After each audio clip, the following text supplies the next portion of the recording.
Hello. आज हम लोग बात करने जा रहे हैं एक ऐसे टॉपिक पे जो कि स्टूडेंट से संबंधित है।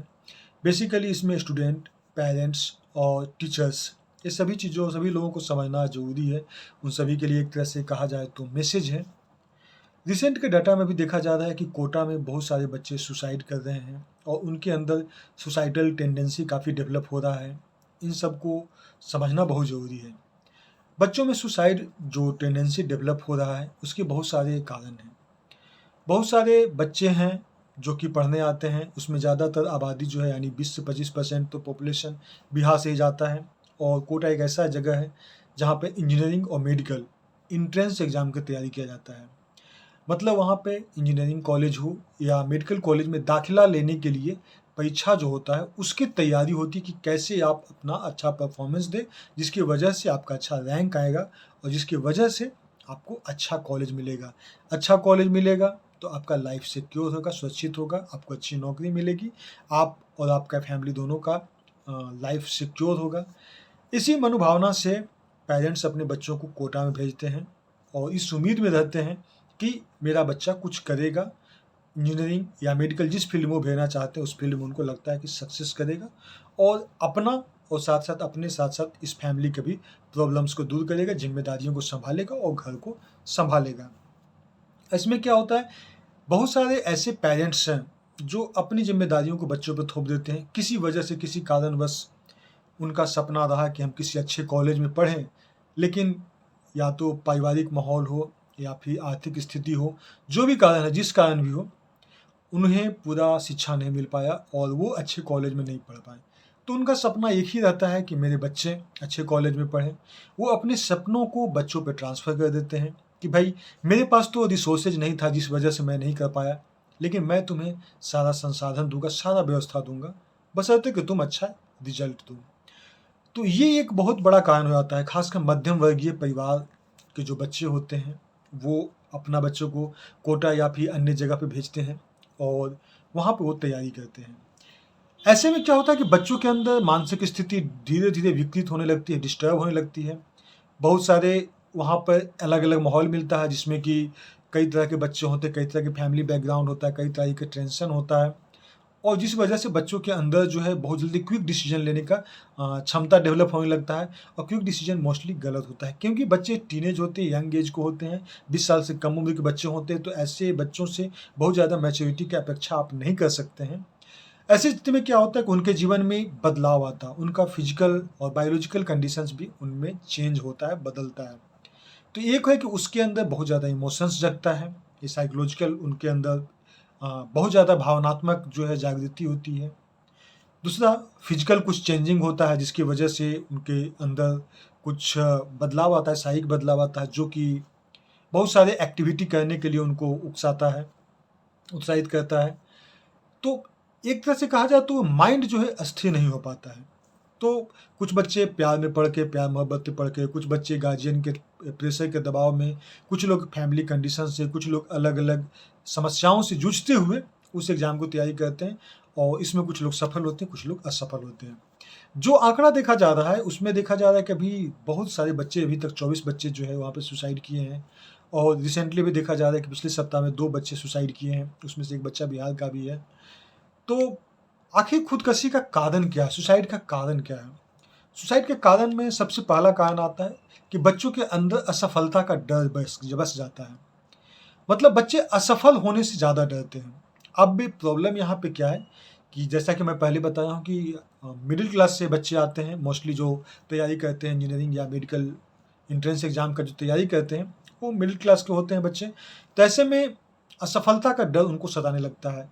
परिवार उनको इस तरह से समझा देते हैं कि आपको सफल होना बहुत ज़रूरी है। तो बच्चे जो है वो पॉजिटिव वे में नहीं सोच के उसको अदर वे अराउंड दूसरे तरीका सोचने लगते हैं। मतलब उनको सोचना चाहिए कि मुझे सफलता हासिल करना है, मुझे सफल होना है, मेरे अंदर ये कमियाँ हैं, इसको दूर करेंगे, इसको मेहनत करेंगे और उसको धीरे-धीरे हम प्रैक्टिस करते रहेंगे, लगातार प्रैक्टिस करेंगे, थोड़ा-सा और प्रैक्टिस करेंगे तो हम सफल हो सकते हैं। ऐसा सोचने के बजाय बच्चे जो हैं वो इस तरह से सोचते हैं कि अगर मैं सफल नहीं हुआ तो क्या होगा? अगर मैं फेल कर गया तो क्या हो गया, क्या होगा, मेरा रैंक खराब हो गया तो क्या हो गया। मतलब उनके अंदर इतनी निगेटिविटी भर जाती है कि वो कभी ये सोच नहीं पाते हैं कि मैं सक्सेस हो पाऊंगा। उनके अंदर ये बैठ जाता है कि मैं किसी तरह से फेल नहीं हूँ, क्योंकि फेल होंगे तो मेरे घर वाले डांटेंगे, बोलेंगे, गार्जियन को हमसे इतना उम्मीद है, गार्जियन हमको इतना कष्ट करके हमको पढ़ा रहे हैं, तो क्या होगा। तो दरअसल उस सफलता से ज़्यादा वो असफलता के बारे में सोचने लगते हैं। तो ये उनका एक सुसाइडल कारण बहुत बड़ा बन जाता है। और ऐसी स्थिति में जब बच्चों के अंदर इस तरह का टेंडेंसी डेवलप हो तो उनको चाहिए भावनात्मक सहारा।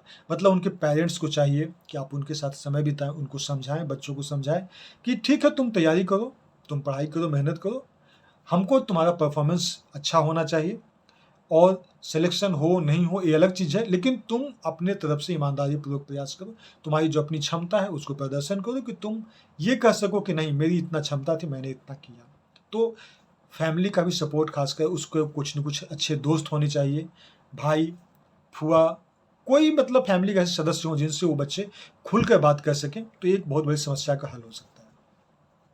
दूसरा है कि नंबर कम आने पे क्या होता है कि वहाँ पे बच्चों को अशेम्ड फील करते हैं, उनको शर्मिंदा किया जाता है। कहते तुम्हारा नंबर कम आया, तुम मतलब निकृष्ट हो, मतलब उसमें एक हायरार्की बना देते हैं कि तुम बहुत उच्च कोटि को हो, तुम लो कोटि को हो। तो ये बच्चों के अंदर बहुत ज़्यादा नेगेटिविटी भर जाता है। तो नंबर कम आने पे बच्चों को शर्मिंदा करने के बजाय उनको प्रोत्साहित कीजिए। किस बार नंबर कम आया है, आप कहीं न कहीं कुछ गलती किए हो, कहीं लापरवाही किए हो, आप उसको अगर सुधार दोगे तो अगला बार आपका बेहतर नंबर आएगा। ये बच्चों के अंदर डेवलप करना बहुत ज़रूरी है, और ये सबसे अच्छा बेहतर ढंग से शिक्षक ही कर सकते हैं। तो शिक्षक की ज़िम्मेदारी बनती है कि बच्चों को आप इस तरह से प्रोत्साहित करें कि इस बार कम नंबर आया है, लेकिन अगला बार अगर आप इस गलती को सुधार देते हैं, तो आपका नंबर डेफ़िनिटली सुधरेगा और आप अच्छा स्कोर कर पाएँगे, आप सिलेक्शन ले सकते हैं। आप इस कॉम्पिटिशन की रेस में बने हुए हैं, आप इससे बाहर नहीं हैं। मतलब कम नंबर आने पे उसको शर्मिंदगी के बजाय उसको प्रोत्साहित करना है कि तुम इसको और भी इम्प्रूव करो। नेक्स्ट आता है कि कोचिंग संस्थान जो है, वो असफल होने पे बच्चों को सफलता का ज़िम्मेदार ठहरा देते हैं कि आप फेल हुए हैं क्योंकि आप पढ़ाई नहीं करते थे। कोचिंग वाले मोस्टली जो है वो बच्चों पे ही सारा फेंक देते हैं। सक्सेस होता है तो क्रेडिट खुद लेते हैं कि मैंने पढ़ाया, मेरे इतने सारे बच्चे सक्सेस हुए। कोई भी कोचिंग ये नहीं बताएगा कि मेरे जो टोटल बच्चे थे, 1000 बच्चे लिए एडमिशन, उसमें से 100 बच्चे पास हुए, लेकिन 900 बच्चे शायद उतना अच्छा स्कोर नहीं कर पाए। तो सारे जो इंस्टीट्यूशंस हैं, पॉजिटिव सफलता का क्रेडिट लेने के लिए तैयार हो जाते हैं, लेकिन असफलता के नाम पे अगर कोई बच्चा फेलियर होता है, तो वो सारे के सारे वो बच्चों पे टाल देते हैं। तो कोचिंग संस्थान की भी भूमिका होती है कि वो अपने बच्चों को, अपने स्टूडेंट्स को इस तरह से मोटिवेट करें कि और ज़्यादा बेटर परफॉर्मेंस हो सके। नेक्स्ट आता है कि शनिवार और रविवार ये 2 दिन होता है जिसमें बच्चे कुछ सोचने के लिए उनका दिमाग कुछ खाली होता है। ऐसी स्थिति में लगातार वो मंडे से सैटरडे काम कर रहे हैं, पढ़ाई कर रहे हैं दिन-रात। संडे एक होता है जिस दिन वो छुट्टी मनाना चाहते हैं, कहीं घूमने जाते हैं, दोस्तों से मिलना चाहते हैं। तो ऐसे में भी उस दिन भी, संडे के दिन भी टेस्ट का कांसेप्ट आ गया है कि हाँ, उस दिन बच्चे टेस्ट देंगे। अब टेस्ट देंगे बच्चे तो बच्चों के लिए वो माइंड को रेस्ट मिलेगा नहीं, जिसकी वजह से वो माइंड को रेस्ट नहीं मिलेगा तो माइंड में बहुत सारी उल-जुलूल बातें भी आएँगी। तो टेस्ट ज़रूरी है, नो डाउट टेस्ट ज़रूरी है, लेकिन आप संडे को कुछ इस तरह से टेस्ट लीजिए कि जो कि बिल्कुल फन मोड में हो, मतलब हँसते-खेलते बच्चे आएँ, वहाँ पे टेस्ट दें। टेस्ट देने के बाद में कुछ अच्छा सा एक वहाँ पे माहौल डेवलप कीजिए इंस्टीट्यूशन में, जिसकी वजह से वहाँ जो बच्चे आएँगे, वो बच्चे उस माहौल को एन्जॉय करें। मतलब उनको लगे कि संडे को भाई घर में बैठ के रेस्ट करने से अच्छा है कि चलो भाई इंस्टीट्यूशन में जाएँगे, वहीं पे एन्जॉय करेंगे, वहीं पे पढ़ाई भी होगा, कुछ हमको सर से सीखने को भी मिलेगा और साथ-साथ वहाँ पर हमको पढ़ाई से जुड़े रहेंगे। तो संडे को भी कोशिश करना चाहिए कि टेस्ट के साथ-साथ कुछ ऐसा माहौल डेवलप करें जिससे कि बच्चे एन्जॉय करें। रविवार का जो टेस्ट होता है, उस दिन कम से कम एक ऐसा माहौल डेवलप किया जाए कि उस दिन कैरियर काउंसलिंग हो, बच्चों को आपस में वाद-विवाद हो, आपस में बातचीत करें। आप टेस्ट लें, टेस्ट को एक अच्छा ढंग से उस चीज़ को समझाएँ, एनालिटिकली उनको बताएँ कि कैसे इसको क्या करना चाहिए, नहीं करना चाहिए। मतलब उस दिन बाकी जो 6 दिन होता है, मंडे टू सैटरडे, उसके अलावा संडे को कुछ आप अलग हट के करें, ताकि बच्चों पे प्रेशर ना हो। तो ये सब अगर तरीके अपनाते हैं तो शायद हमारे जो यूथ हैं, हमारे जो नए जो टीनेजर्स बच्चे हैं, उनका बहुत हद तक फ्यूचर बचाया जा सकता है, सँभाला जा सकता है और सुसाइडल टेंडेंसी को ख़त्म किया जा सकता है।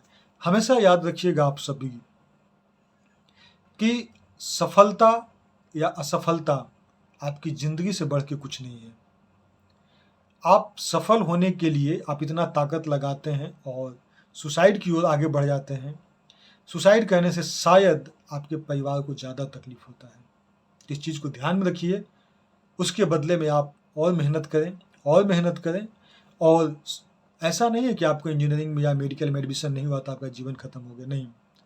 आप अगर ईमानदारीपूर्वक प्रयास किए हैं, मेहनत किए हैं, तो आप कुछ भी कर सकते हैं और इससे बेहतर ऑप्शन ढूंढ सकते हैं। सिर्फ इंजीनियरिंग और मेडिकल ही आपका अंतिम लक्ष्य नहीं होना चाहिए। तो आप सभी को मेरी तरफ से निवेदन है कि अपनी पढ़ाई पर फोकस करें, लेकिन कभी असफलता के बारे में नहीं सोचिए। असफलता सफलता ये जीवन का हिस्सा है, इसको आप लोग एक्सेप्ट करें। मैं भी इंजीनियरिंग बैकग्राउंड से रहा हूँ, मैं भी एंट्रेंस एग्ज़ाम वगैरह दिया हूँ, मैं भी कई सारे एग्ज़ाम क्रैक किया हूँ। तो मैंने जो अपने आप को जो भांपा, जो अपने आप को तोला, वो मैं आप लोग के साथ में शेयर किया हूँ। बहुत सारे, जैसे मेरा फैमिली बैकग्राउंड कुछ और था, शायद और सबका फैमिली बैकग्राउंड कुछ और होगा। मेरे पेरेंट्स का सोच कुछ और था और सबके पेरेंट्स की सोच और कुछ और होगी। तो ये सब फैक्टर्स होते हैं रिस्पॉन्सिबल, लेकिन अंततः सारी की सारी जिम्मेदारी तो बच्चे पे ही ना आती है। तो बच्चों को ये समझना बहुत ज़रूरी है, स्टूडेंट्स को, कि आप हैं तभी सफलता और असफलता होगी।